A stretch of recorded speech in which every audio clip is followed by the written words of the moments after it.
Olá, sejam bem-vindos ao canal da Clínica Concon. Aqui vocês vão ter a oportunidade de ouvir vários profissionais de várias áreas da saúde e de várias especialidades que vão abordar com vocês a forma de diagnosticar e tratar algumas doenças e vão dar dicas de como ter uma vida mais saudável, hábitos mais saudáveis e uma melhor qualidade de vida. Hoje nós temos a honra de receber aqui o Dr. Alejandro Javier Garcia Corbeira, que é médico otorrino formado pela Unicamp, fez Fellow em Cirurgia Plástica e Reconstrutiva da Face em Lyon, França, e fez Fellow em Cosmiatria com o Dr. Ricardo Boggio em São Paulo. Dr. Alejandro é o coordenador da Otorrino no Hospital Galileu e nós temos a honra de tê-lo aqui no nosso corpo clínico. Dr. Alejandro, muito obrigado por ter aceito esse convite. Obrigado, Dr. Ademar Concon. Obrigado a vocês que estão aí nos assistindo. É um prazer estar aqui com vocês falando sobre os temas, para mim, muito importantes, que são a beleza e a estética e também a harmonia do rosto. Alejandro, às vezes o paciente nos pergunta qual a diferença entre septoplastia, rinoplastia e uma pode diminuir a indicação de uma outra terapêutica ou não? Explica para a gente essa diferença. Vamos lá. A septoplastia é uma cirurgia que a gente recomenda principalmente quando a pessoa tem uma obstrução no nariz, não respira bem, é entupido, atrapalha para fazer esporte, atrapalha na hora de dormir, você quer dar aquela respirada para relaxar e não consegue porque o nariz está entupido, e a gente trabalha sobre o septo. E vou explicar para vocês, ó, aqui na câmera, ó, o septo é esse aqui no meio, que divide um lado do nariz do outro. Perfeito. Então, essa parede, vamos colocar assim, ela tem que estar certinha, no meio, bem no meio. Se ela tiver um pouco para um lado, se ela tiver um pouco para o outro lado, ela vai entupir ou um lado ou outro nariz. E a hora que você respirar, você vai perceber que o nariz está entupido. Como que a pessoa chega para mim e fala assim, doutor, meu lado direito eu não respiro bem. Ou eu vou fazer exercício, meu nariz entope e eu canso muito. Ou eu vou dormir e eu fico brigando com o meu nariz para dormir. Então esses são sinais de que talvez o seu septo está fora de posição. E aí a gente vai fazer uma cirurgia onde a gente vai colocar esse septo que está desviado no meio de novo. Então é isso que a gente chama de cirurgia funcional, que é para preservar e recuperar a função da respiração. A rinoplastia é uma cirurgia onde a gente muda o formato externo. Então, o formato externo é quando você tem, por exemplo, você que está assistindo, vamos dizer que você tem o nariz que parece uma batatinha, ou tem aqui na lateral tem aquele calinho ósseo aqui. Então, a gente vai readequar, a gente vai transformar isso num perfil mais estético, mais bonito e mais harmonioso. O que acontece? Geralmente, a pessoa que tem um nariz muito alto, ela tem também um septo desviado. É muito frequente. Então, o que a gente fala é que a cirurgia da rinoplastia e a da septoplastia, elas estão praticamente juntas, são irmãs gêmeas praticamente. Elas nascem juntas e acabam juntas. O que acontece é muito comum, que a pessoa num primeiro momento ela quer respirar melhor, mas ela nunca percebeu que o nariz não estava tão bonito como ela talvez gostaria. E aí ela opera o septo. Quando a gente opera o septo, uma parte da cartilagem a gente retira e ela é eliminada. E exatamente esse material, essa cartilagem que a gente retirou do nariz, que ajuda a gente a deixar o nariz mais bonito na hora da rinoplastia. Então, quando a pessoa fala assim, eu vou operar meu septo, e você quer também operar no futuro uma rinoplastia, eu te daria um conselho que seria, espera chegar no momento que você consiga fazer a rinoplastia e faz as duas cirurgias juntas, ou faça a septoplastia sabendo que no momento da rinoplastia a gente vai ter que adequar algumas coisas para ter um material de cartilagem e conseguir fazer a rinoplastia. Entendi. E aquele paciente que o problema dele é o fato de respirar, como ele decide para qual cirurgia ele vai? Para septoplastia, para rinoplastia, ou ele já pode fazer os dois também? A queixa dele é a respiração. Respiração. A indicação da rinoplastia na maioria das vezes, se não teve trauma, não teve um outro problema externo que tenha mudado o formato do nariz, a indicação da rinoplastia é muito mais parte do paciente. Ele vai dizer, estou descontente com o formato e a beleza do meu nariz. Claro que a gente sempre pergunta, porque às vezes é uma ideia, uma sementinha que está lá no fundo, a pessoa acha, mas não tem muita certeza se vai ou não vai, então a gente pergunta, olha, você vai operar o septo e eu vou tirar um material de cartilagem que me ajuda no futuro se você tiver uma ideia, um sonho de uma rinoplastia. E a gente pergunta, você quer fazer isso? Ou você quer fazer tudo junto mais para frente? Ou quer fazer tudo junto agora? Ou você não tem nenhuma ideia de rinoplastia? Alguns pacientes dizem, não, eu estou satisfeito com o nariz, eu quero só respirar bem. E a gente faz cirurgia só do septo. Outros dizem, sim, eu quero, ainda bem que você me falou, porque eu achei que tinha que fazer separado. Muitos acham que são duas coisas separadas. Perfeito. E quando a gente faz as duas juntas, o resultado final, tanto da respiração quanto da beleza do nariz, eles são muito melhores. Excelente. Quando a gente está conversando sobre o aspecto da face, o aspecto estético, até a beleza da face, e daí vem a terapia com o Botox, que muita gente utiliza. Qual que é a idade ideal para começar a fazer isso? Olha, vocês estão aqui assistindo, essa é uma pergunta que eu tenho certeza que passa na cabeça de vocês a todo momento. Idade ideal, não tem uma idade ideal. O que a gente sabe é que a partir dos 30 anos, a gente perde estrutura de colágeno, e essa perda de estrutura do colágeno, com o tempo e com a mímica da face, ela começa a marcar a pele, e essa marca da pele com a perda de colágeno continuamente, você acaba tendo uma ruga definitiva. Então, se a gente pensar que a partir dos 30 a gente começa a perder colágeno, não consegue mais repor na mesma velocidade que a gente perde, 30 anos talvez seria uma idade que você começa a pensar se seria ideal fazer alguma coisa de Botox, principalmente para prevenir marcas definitivas. Tem um estudo que mostra gêmeos que foram morar em lugares diferentes e alguns gêmeos fizeram Botox e outros não fizeram. E o interessante é que tem uma das gêmeas do estudo em que a que fez Botox morava na praia, que a gente sabe que o sol é um dos maiores vilões das marcas do rosto. E a outra morava em Boston, que é super frio e quase não tem sol. E aí, essa que morava na praia fazia Botox.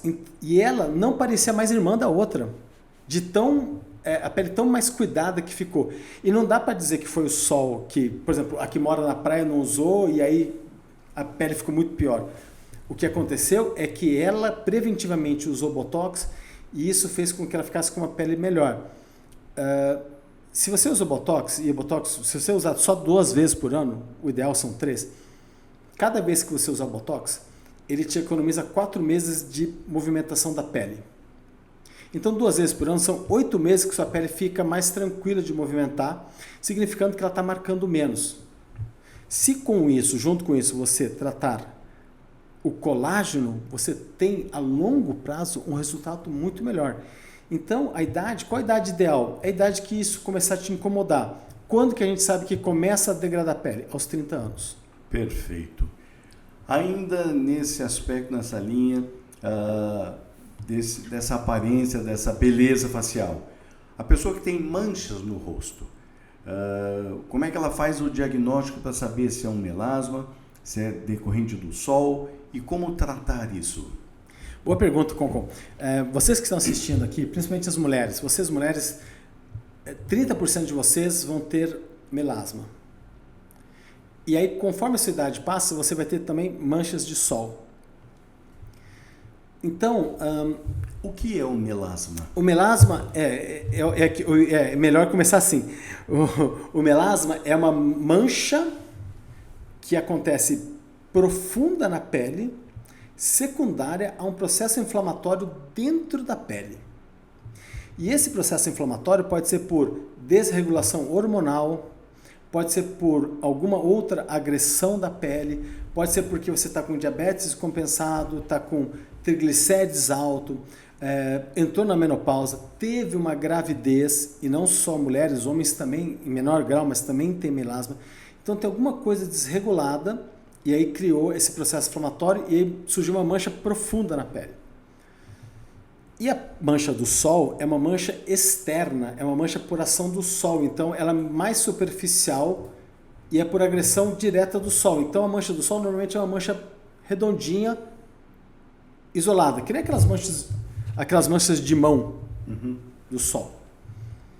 Quando a gente trata a mancha de sol, a gente vai tratar com peeling, laser, luz pulsada, qualquer coisa que degrade melanina. Qualquer uma dessas terapias vão dar certo.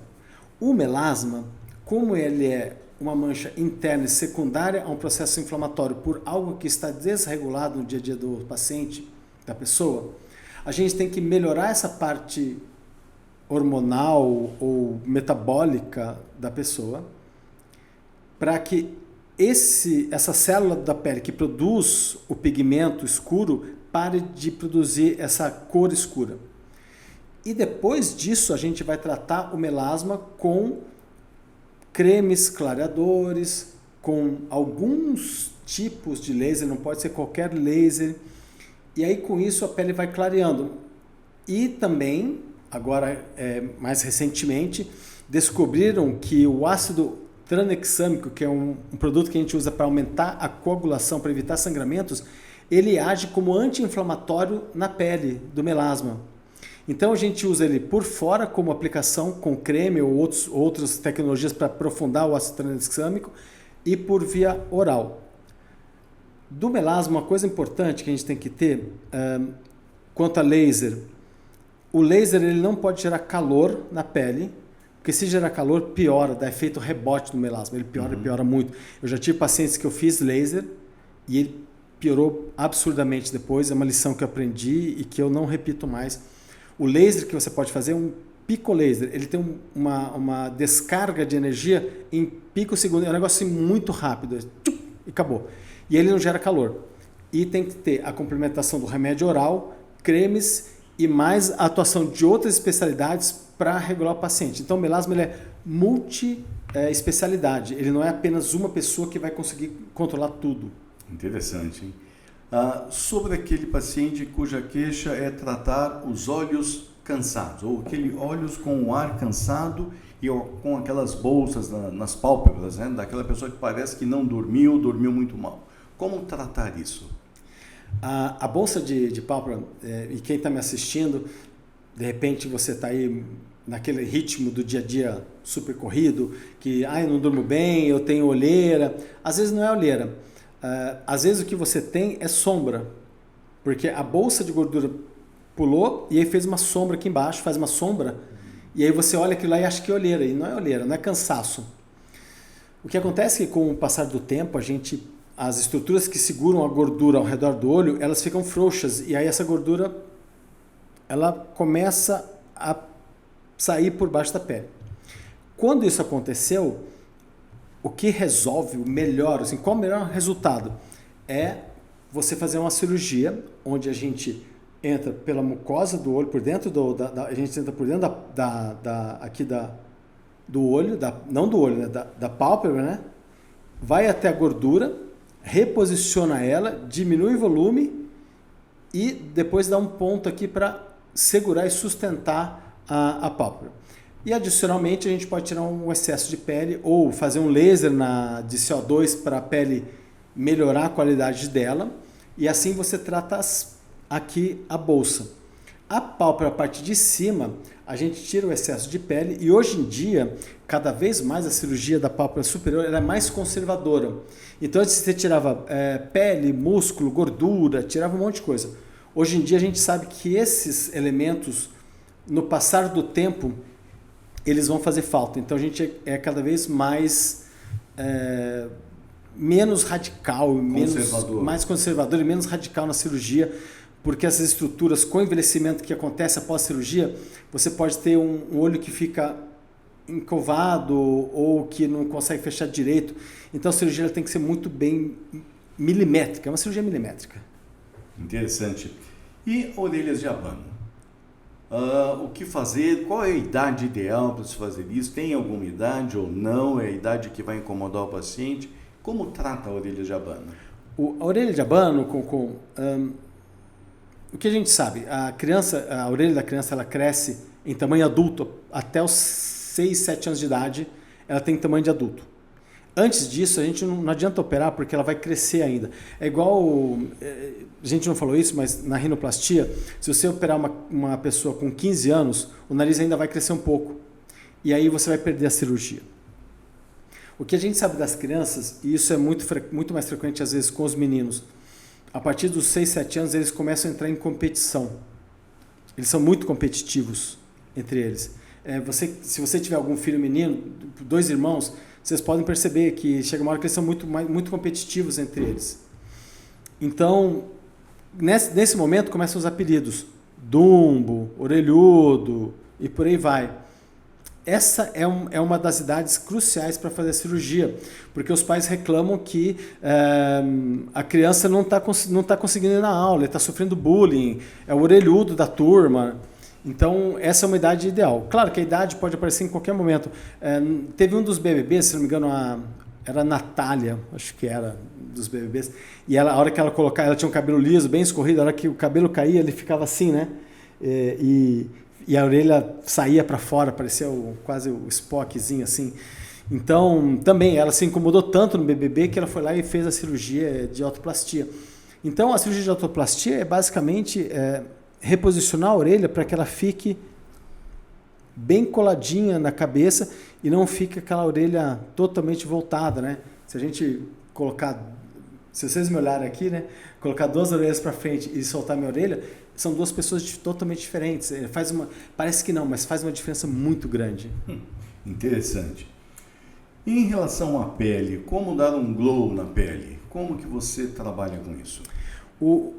Dar um glow na pele, dar um brilho na pele, são várias coisas, né? Por exemplo, a sua pele pode estar com falta de brilho porque você está com a sua nutrição ruim. Então, eu sei que você tem uma nutricionista aqui, né, a Célia, e de repente ela pode até dar dicas de como melhorar a qualidade da pele, mas que negócio, dieta balanceada, nutritiva, com legumes, com verduras, com fruta, com fibras, água, evitar cigarro, evitar bebidas alcoólicas, tudo isso vai contribuir para a sua pele começar a melhorar, então isso são hábitos de vida. Esse é um ponto. Hábito de vida é fundamental para uma pele brilhante. Outro ponto fundamental, quando vem para a parte médica, aí a gente começa primeiro vendo o que a pele tem. Ela tem poros muito dilatados? Vamos tratar poros, vamos fazer uma limpeza de pele.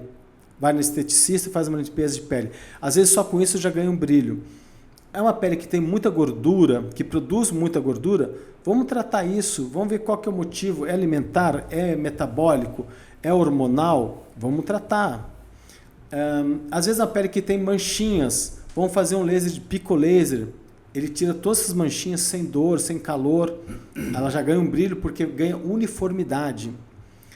Vamos fazer um peeling, porque o peeling faz com que a pele ela tem várias microdepressões, ondulações. Quando você faz um peeling, ele dá uma alisada nessa pele. Faz com que o brilho fique mais uniforme. Também melhora o brilho. E aí você pode fazer, por exemplo, um pouco de botox, porque aí você diminui aquelas rugas e aquele excesso de movimentação que faz com que ela fique brilhante.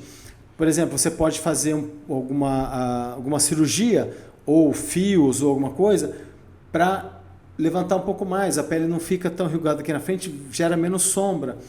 Você pode fazer tratamentos para aumentar colágeno, aplicar produtos na pele para aumentar colágeno, para aumentar a hidratação da pele. Ela melhora o brilho. Então tem várias terapias para deixar a pele com um brilho melhor e muito mais bonita. Perfeito. Ainda, Alejandro, o Botox. Com o Botox, você pode ainda fazer um lift no rosto? O que é o lift? O lift do rosto, e quem está me assistindo pode até fazer o teste. Você pega o seu rosto e dá uma puxada. Puxei um pouco o rosto, sumiu aquela gordurinha que tinha aqui, sumiu a papada, sumiu esse vinco aqui, provavelmente você precisa de um lift, que é uma suspensão, uma elevação da pele.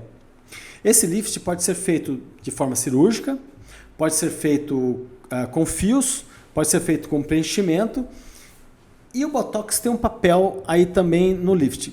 Quando, por exemplo, um paciente me procura fazer Botox, eu sempre oriento o paciente que o Botox, o melhor formato para a pessoa é um Botox full face, que a gente chama, rosto inteiro.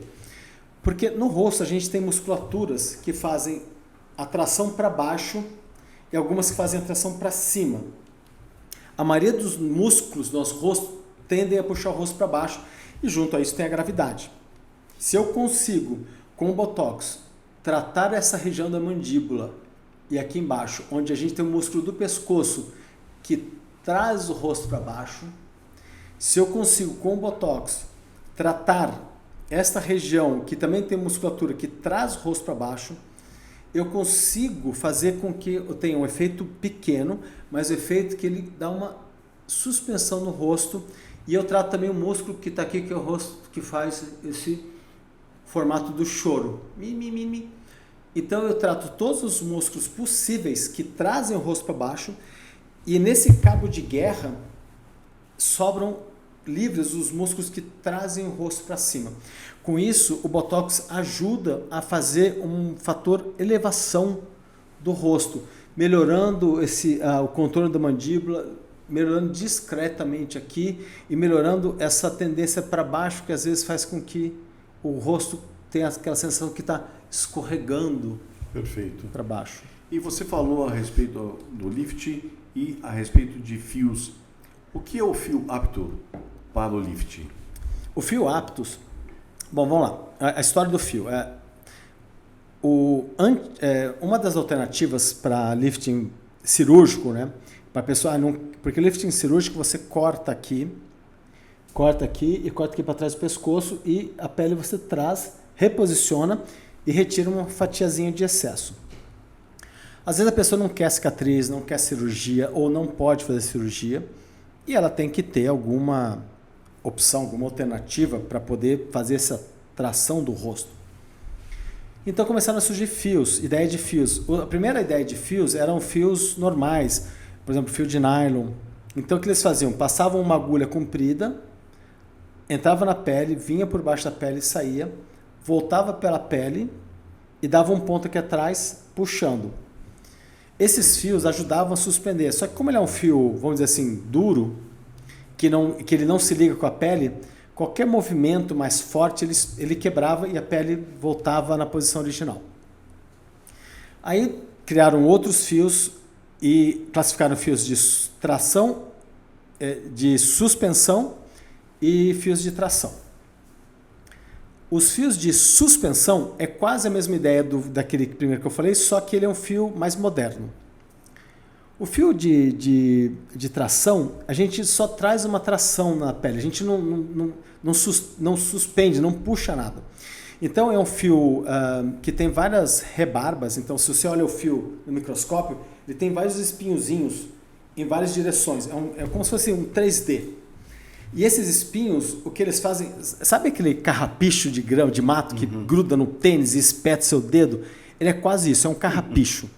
E aí você põe esse carrapicho e aí você vai moldando a pele no fio. Conforme ele vai avançando, ele vai grudando esse carrapicho e é um fio comprido. Aí você tira ele, passa mais uma vez, tira, então você passa umas 4, 5 vezes. Conforme você vai passando, você vai puxando a pele e essas rebarbas vão grudando. E ela faz essa função de puxar o fio, puxar a pele, sem fazer cirurgia e sem ter o risco do fio romper e você perder todo o efeito. Então, para quem tem uma necessidade, por exemplo, você fala assim, nossa, daqui a 2 semanas eu preciso estar ótima, não dá tempo de fazer cirurgia, não vou ficar desinchada, não vai sair o roxo. O que eu faço? Faz o fio aptus, suspende o rosto, você vai para o seu evento linda, maravilhosa, sem problemas. O detalhe é que o fio aptus tem uma duração de 2 anos, mais ou menos. A cirurgia tem uma duração média de entre 5 e 10.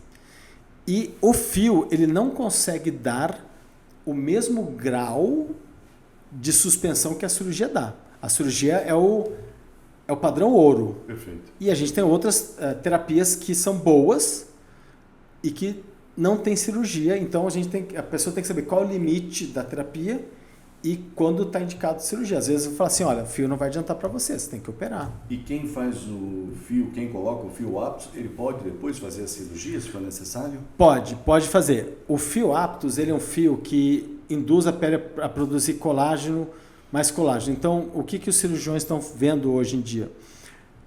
Tem muita produção de colágeno com várias outras terapias. Bioestimuladores, laser, ultrassom microfocado, tudo isso induz a pele a produzir colágeno. E aí, quando você vai operar essa pele, ela tem um monte de fibras de colágeno, ela fica dura, fica mais difícil para fazer a cirurgia. É uma realidade, essa realidade não vai mudar, não adianta falar para as pessoas não apliquem nada na sua pele porque um dia você vai fazer cirurgia. Mas o que a gente tem colocado é assim, quanto mais você conseguir fazer um banco de colágeno no seu rosto, menos você vai, talvez no futuro, e só no futuro a gente vai descobrir isso, você vai precisar da cirurgia do lifting, da cirurgia de lifting. Mas a cirurgia hoje, ela fica um pouco mais difícil em quem fez mais tratamentos para produzir colágeno na pele. Senhores, vocês que estão nos acompanhando, se tiverem mais dúvidas, encaminhem para a gente, faça a sua pergunta, porque nós vamos chamar e convidar novamente o Dr. Alejandro para estar aqui com a gente para tirar mais dúvidas nossas e dos nossos telespectadores. Alejandro, muito obrigado pela participação, muito obrigado por ter vindo, foi uma honra tê-lo aqui. Obrigado, Concom. Obrigado, pessoal, por ter me ouvido, aí vocês na plateia, com algumas dúvidas aí entre as que eu respondi. E muito obrigado a você, e também para mim foi uma honra poder conversar com vocês e esclarecer esses pontos que para mim, eu sou apaixonado por isso. Até a próxima.